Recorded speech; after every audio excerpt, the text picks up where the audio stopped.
Governor. Hi, everyone. Good afternoon.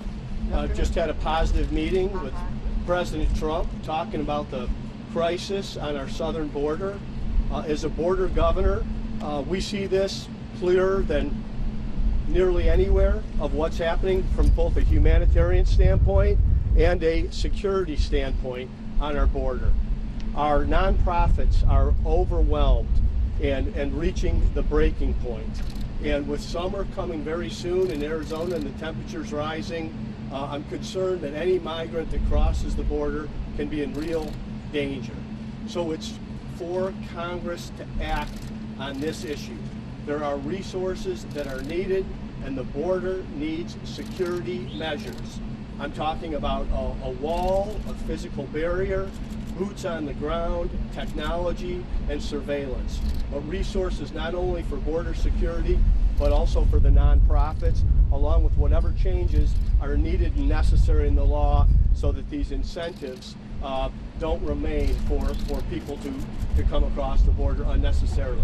Governor, what assurances, sir, that he would either not close the border or that if he did, he would still allow trade, truck lanes to be open, for example, which is, I know, trade is a concern of yours. I think the president is going to keep all of his options on the table.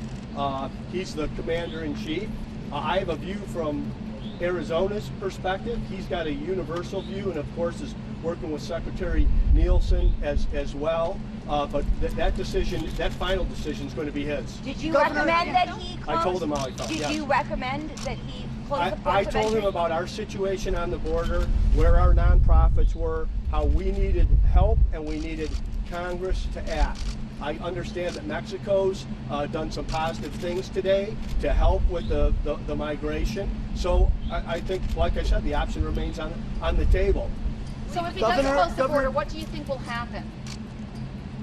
I think that's a hypothetical right now, but if that were the situation, we would be supportive of it and want it to be as short as possible.